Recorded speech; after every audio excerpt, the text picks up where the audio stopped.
Hello students, welcome back to Aspire Academy. आज हम 5.2 का क्वेश्चन नंबर 15 करने जा रहे हैं। क्वेश्चन हमें गिवन है for what values of n are the nth term of AP are equal. दो हमें AP गिवन है और वो पूछ रहे हैं कि n की ऐसी कौन सी वैल्यू है कि इन दोनों AP किसी n टर्म के लिए इक्वल हो जाएगी, राइट। तो हम फर्स्ट AP की तरफ अगर देखिए, AP1 which is equals to 63, 65, 67। अगर इस एपी को देखें तो हम यहाँ से क्या निकाल सकते हैं, फर्स्ट टर्म निकाल सकते हैं और कॉमन डिफरेंस निकाल सकते हैं।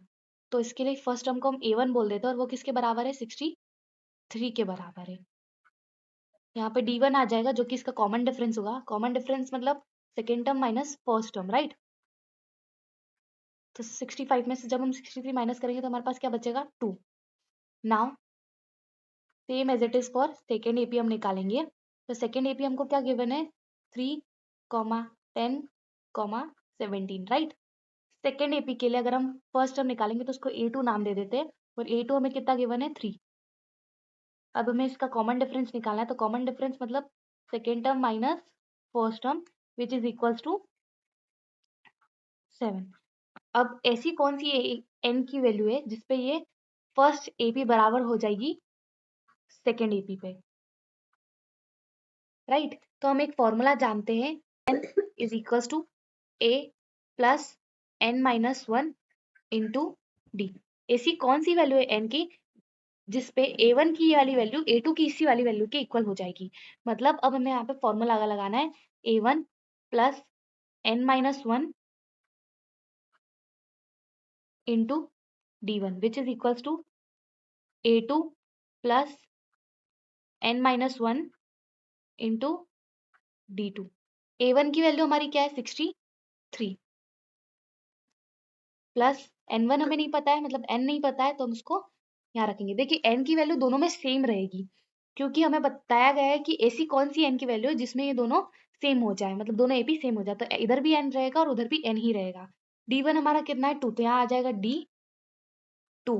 A2 हमारा कितना है, 3, तो A2 की जगह हम 3 रखेंगे plus n minus 1 will be same और D2 है हमारा 7।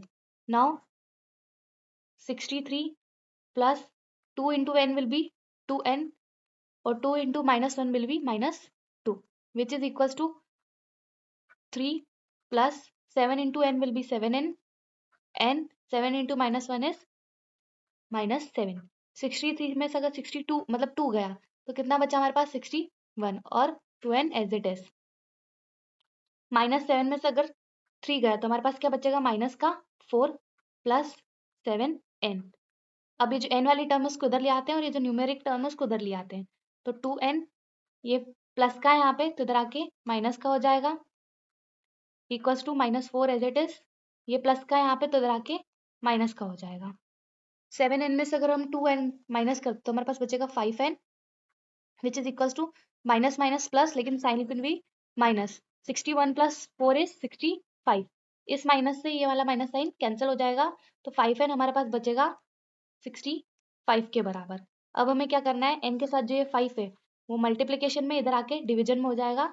तो 65 को हमें डिवाइड करना है 5 से, तो हमारी n की वैल्यू कितनी आ जाएगी, 13, राइट। मतलब 13 नंबर की टर्म ऐसी है जिसमें A1 A2 के बराबर हो जाएगा, मतलब फर्स्ट AP इक्वल हो जाएगी सेकेंड AP के।